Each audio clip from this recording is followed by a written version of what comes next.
SV6 news కు స్వాగతం. ముందుగా హెడ్లైన్స్.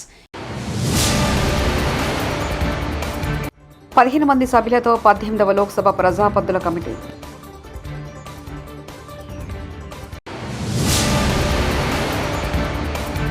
ఇచ్చిన ఉద్యోగ నోటిఫికేషన్లోనూ వర్గీకరణ అమలు చేస్తాం సీఎం రేవంత్ రెడ్డి.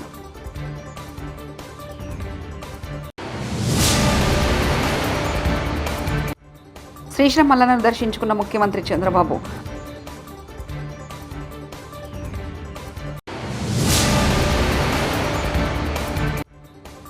ముప్పై ఏళ్ల పోరాటానికి తగ్గిన ఫలితం ఇది. సుప్రీం తీర్పుపై మందకృష్ణ భావోద్వేగం.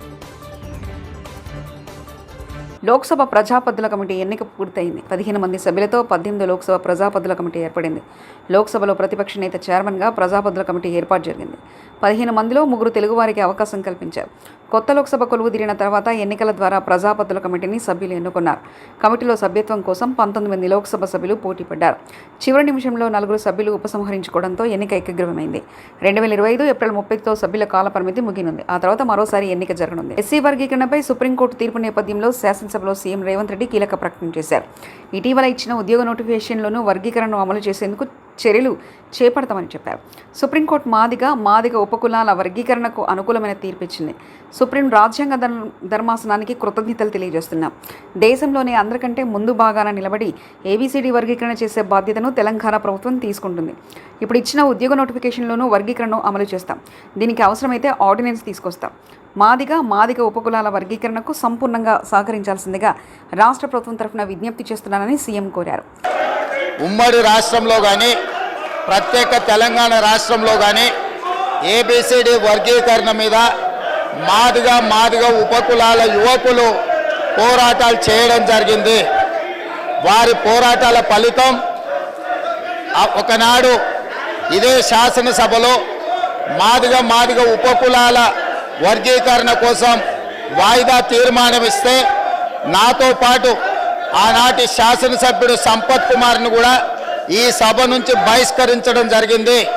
గత ప్రభుత్వం ఏబిసిడి వర్గీకరణ మీద కేంద్రానికి ప్రధానమంత్రికి విజ్ఞప్తి చేయడానికి అఖిల పక్షాన్ని తీసుకెళ్తామని చెప్పి తీసుకుపోకుండా మాదిగ సోదరులను మోసం చేయడం జరిగింది. కానీ డిసెంబర్ 3, 2023 నాడు ప్రజాప్రభుత్వం బాధ్యత తీసుకున్న తర్వాత తక్షణమే మా ఉప ముఖ్యమంత్రి గారి సూచన మేరకు మాజీ ఉప ముఖ్యమంత్రి ప్రస్తుత మంత్రి దామోదర్ రాజనరసింహ గారి నేతృత్వంలో మా శాసనసభ్యులందరినీ అడ్వకేట్ జనరల్ని ఢిల్లీకి సుప్రీంకోర్టుకు పంపించి న్యాయ కోవిధులతో చర్చించి సుప్రీంకోర్టులో బలమైన వాదనను తెలంగాణ రాష్ట్ర ప్రభుత్వం కాంగ్రెస్ ప్రభుత్వం వినిపించడంతో ఈనాడు సుప్రీంకోర్టు మాదిగ ఉపకులాల వర్గీకరణకు అనుకూలమైన తీర్పునివ్వడం జరిగింది. నేను మనస్ఫూర్తిగా సుప్రీంకోర్టు కాన్స్టిట్యూషనల్ బెంచ్కు రాజ్యాంగ ధర్మాసనానికి మనస్ఫూర్తిగా కృతజ్ఞతలు తెలియజేస్తున్నా. 7 మంది జడ్జిలలో 6 మంది జడ్జిలు రాష్ట్రాలకు ఏబిసిడి వర్గీకరణ చెయ్యడానికి అనుమతి ఇచ్చింది. తెలంగాణ రాష్ట్ర ప్రభుత్వం తరఫున నేను స్పష్టమైన ప్రకటన చేస్తున్నా. దేశంలోనే అందరికంటే ముందు భాగాన నిలబడి తెలంగాణ రాష్ట్ర ప్రభుత్వం ఏబిసిడి వర్గీకరణ అమలు చేసే బాధ్యత మా మిత్రులు మా మంత్రివర్గ సహచరులు మేమందరం తీసుకుంటాం. అవసరమైతే ఇప్పుడు ఇచ్చిన ఉద్యోగ నోటిఫికేషన్లలో కూడా వర్గీకరణను అమలు చేయడానికి అవసరమైతే ఆర్డినెన్స్ తీసుకొచ్చి మాదిగ సోదరులకు న్యాయం చేసే బాధ్యత మేము తీసుకుంటాము. కాబట్టి ఈరోజు ఈ సభ శ్రీశైలం మల్లన్న ఆలయాన్ని ముఖ్యమంత్రి చంద్రబాబు దర్శించుకున్నారు. స్వామివారిని దర్శించుకుని ప్రత్యేక పూజలు చేశారు. అంతకుముందు ఆలయ అర్చకులు ఆయనకు పూర్ణకు ముందు స్వాగతం పలికారు. దర్శనానంతరం తీర్థ ప్రసాదాలు అందజేసి వేద ఆశీర్వచనిచ్చారు.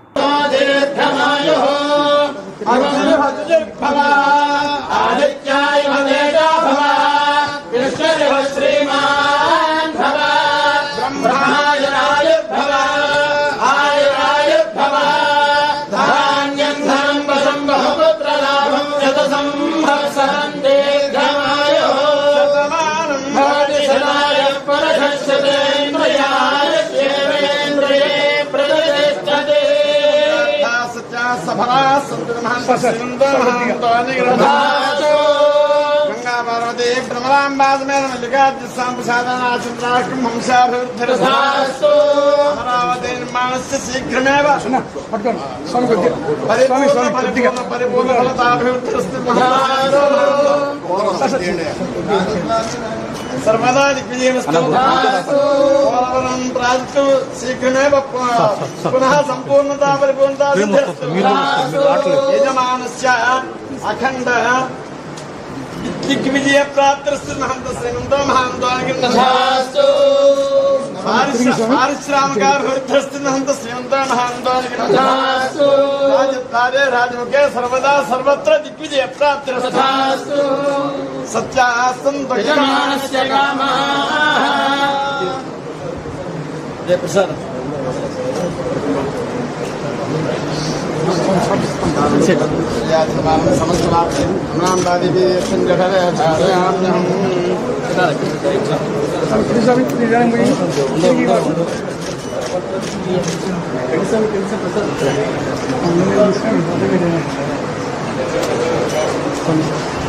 చీను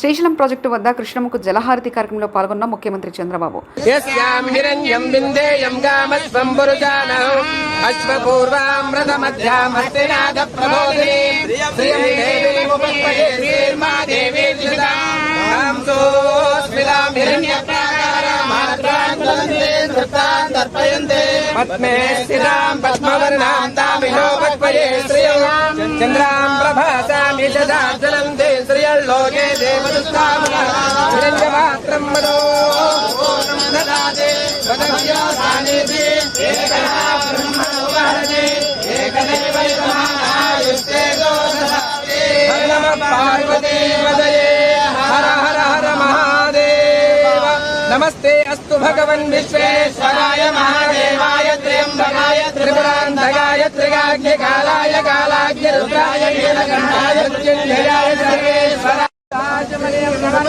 నమస్కరోమి హర నమః పార్వతీ పదయే హర హర హర మహాదేవ రూపం పుష్పం వేద పుష్పవాన్ ప్రజావాన్ పశుమాన్ భవతి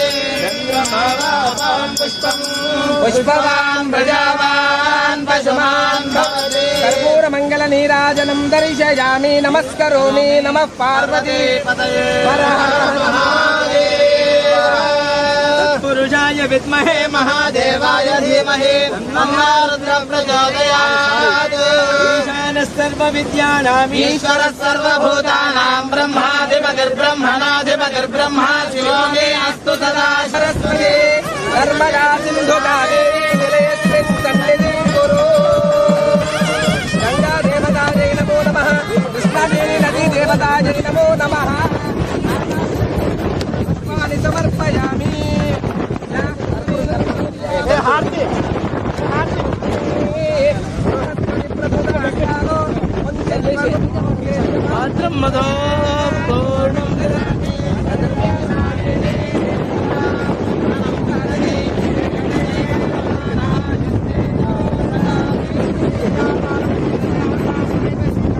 మంగళగిరిలో ఉదయం 6 గంటల నుంచే ఇంటింటికి వెళ్లి ఎన్టీఆర్ భరోసా పెన్షన్లు పంపిణీ చేసిన ఎమ్మెల్సీ పంచుమర్తి అనురాధ అధికారులు మంత్రి నారా లోకేష్ ఆదేశాల మేరకు పెన్షన్ల కార్యక్రమంలో పాల్గొన్న అనురాధ మంగళగిరిలో 11,130 మంది లబ్ధిదారులకు 5.5 కోట్లు పంపిణీ చేశారు. అన్నిటికీ ముందే ఉంటారు. మేము ఎంత తీసుకోండి అమ్మా. తీసుకోండి. చాలా హ్యాపీ అండి.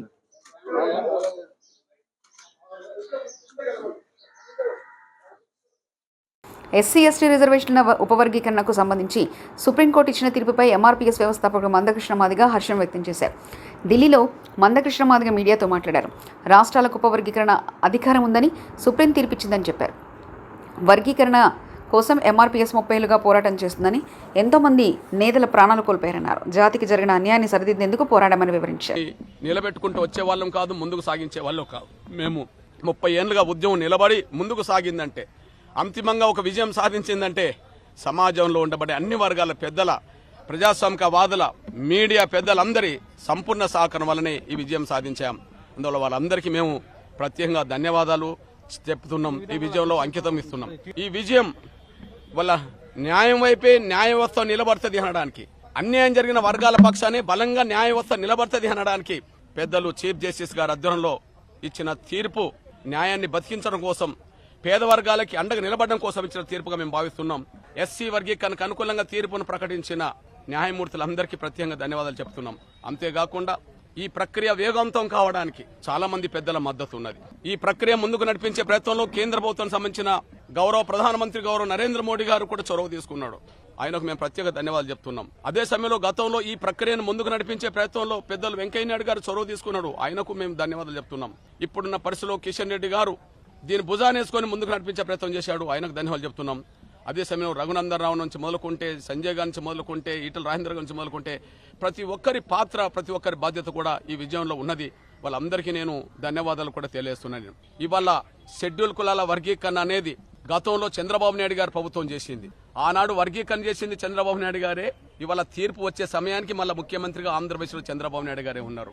ఆ వర్గీకరణ చేసిన చంద్రబాబు నాయుడు గారికి మేము ప్రత్యేకంగా ధన్యవాదాలు చెప్తున్నాం. ఆయన ఆనాడు వర్గీకరణ చేయకపోతే వేలాది ఉద్యోగాలు గతంలో మాకు వచ్చేది కాదు, విద్యావకాశాలు మాకు వచ్చేది కాదు. ఈరోజు పోరాటం ముందుకు నడిపించడం వల్ల మన న్యాయం బతికింది అంటే ఆయన తీసుకొచ్చిన చట్టం వల్లనే మళ్ళా న్యాయం బతికినట్టుగా జరిగింది. అందువల్ల గౌరవ చంద్రబాబు నాయుడు గారితో పాటు వర్గీకరణ ఉద్యమానికి అండదండలు అందించిన ఈ 30 ఏళ్ల ఉద్యమం నిలబడడానికి, ఈ 30 ఏళ్ల ఉద్యమం ముందుకు సాగడానికి, అంతిమంగా విజయం సాధించడానికి అండదండలు అందించిన ప్రతి ఒక్కరికి, ప్రతి సామాజిక వర్గ పెద్దలందరికీ పేరు పేరున నేను ధన్యవాదాలు తెలియజేస్తున్నాను. ఈ విజయం మాత్రం అమరులకు, ఉద్యమకారులకు, మద్దతు ఇచ్చిన సమాజానికి అంకితం ఇస్తున్నామనే విషయం కూడా తెలియజేస్తున్నాను. సుప్రీంకోర్టు అనుకూలమైన తీర్పిచ్చిన సమయంలో చంద్రబాబు నాయుడు గారు ముఖ్యమంత్రిగా ఉండడం అనేది మా జాతికి భవిష్యత్తుకు ఉపయోగపడుతుంది. రేపు వర్గీకరణ జరుగుతుంది. ఆ స్థానంలో మరొక్కరు కనుక ఉంటే మా వర్గీకరణ జరిగేది కాదు. సుప్రీంకోర్టు తీర్పు ఇచ్చినా కూడా దానికి ఏదో సాకులు చెప్పి కొంత అడ్డంకులు కల్పించడానికి ప్రయత్నం చేసేవాళ్ళు. ఇక్కడ చంద్రబాబు నాయుడు గారు ఉండడం వల్ల ఆ వర్గీకరణ అమలు జరుగుతుంది ఆంధ్రప్రదేశ్లో. అదే సమయంలో కాంగ్రెస్ తెలంగాణలో కూడా అనివార్యంగా అమలు చేయక తప్పదు. ఎందుకంటే కాంగ్రెస్ కూడా ఒక లాయర్ను పెట్టిందని చెప్పి రేవంత్ రెడ్డి గారు వాళ్ళు వీళ్ళు చెప్తున్నారు. కాబట్టి వర్గీకరణకు అనుగుణంగా లాయర్ పెట్టినప్పుడు, వర్గీకరణకు అనుకూలంగా తీర్పు వచ్చినప్పుడు ఖచ్చితంగా దాన్ని అమలు చేయాలి. ఆంధ్రప్రదేశ్లో గత 5 ఏళ్లలో 30,000 మంది మహిళలు మిస్ అయ్యారని, హ్యూమన్ ట్రాఫికింగ్ జరిగిందని పవన్ కళ్యాణ్ చెప్పిన మాటలు పచ్చి అబద్ధం. కేవలం 664 మంది మహిళలు, యువతులు ఆచూకీ మాత్రమే తెలియలేదని పార్లమెంట్ సాక్షిగా టీడీపీ ఎంపీలు అడిగిన ప్రశ్నకు కేంద్ర హోంశాఖ సమాధానం ఇచ్చింది. గత ప్రభుత్వం 98.5% కనబడకుండా పోయిన మహిళలు సురక్షితంగా ఇంటికి చేర్చవేసింది. మరి పవన్ కళ్యాణ్ ఏ నిఘా సంస్థలు చెప్పాయి, ఎవరు చెప్పారు? మీరు మహిళల్ని అడ్డుపెట్టుకుని కుట్రపూరితంగా రాజకీయం చేశారు. ఆంధ్రప్రదేశ్లో ఉన్న మహిళలందరికీ పవన్ కళ్యాణ్ వెంటనే క్షమాపణ చెప్పాలంటూ పోతిన మహేష్ వైఎస్ఆర్సీపీ నేత వ్యాఖ్యానించారు. తెలియజేసింది. ఇది కూడా వైసీపీ ఎంపీలో, రాజ్యసభ సభ్యులో అడిగినటువంటి ప్రశ్న కాదు. గత 5 సంవత్సరాల్లో ఎంతమంది మహిళలు జిల్లా వారీగా, వయసు వారీగా ఆచూకీ లభించలేదని తెలుగుదేశం పార్టీ ఎంపీలైనటువంటి పార్థసారథి గారు, అదేవిధంగా లావు కృష్ణ దేవరాయలు గారు అడిగినటువంటి ప్రశ్నకి పార్లమెంట్ సాక్షిగా కేంద్ర హోంశాఖ సమాధానం చెప్పింది. నిన్న ప్రశ్న నెంబర్ కూడా 1351, తేదీ 30 జూలై 2024లో లోక్సభలో కేంద్ర హోంశాఖ ఇచ్చినటువంటి లిఖితపూర్వకమైనటువంటి సమాధానం 2019 నుంచి 2023 వరకు 30,000 మంది మహిళలు అదృశ్యం కాలేదు.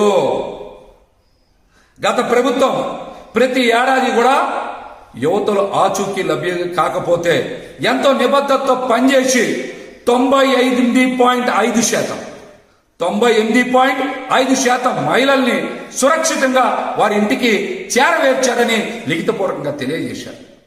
మరి పవన్ కళ్యాణ్ గారికి ఏ నిఘా సంస్థలు చెప్పినాయి, ఎవరు చెప్పారు? మీరు మహిళల పట్ల, యువతలపై అడ్డం పెట్టుకొని కుట్రపూరితమైనటువంటి రాజకీయం చేశారు. కాబట్టి మీరు ఆంధ్రప్రదేశ్లోని మహిళల మొత్తానికి కూడా క్షమాపణలు చెప్పాలని మేమైతే డిమాండ్ చేస్తాం.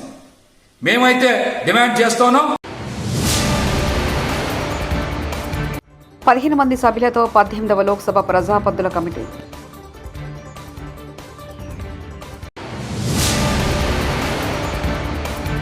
ఇచ్చిన ఉద్యోగ నోటిఫికేషన్లోనూ వర్గీకరణ అమలు చేస్తాం సీఎం రేవంత్ రెడ్డి.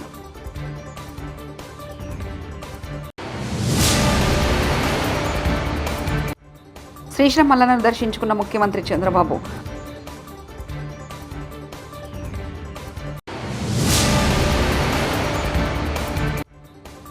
30 ఏళ్ల పోరాటానికి తగ్గిన ఫలితం ఇది. సుప్రీం తీర్పుపై మందకృష్ణ భావోద్వేగం. ఇవి బులెటిన్ విశేషాలు. చూస్తూనే ఉండండి SV6 న్యూస్.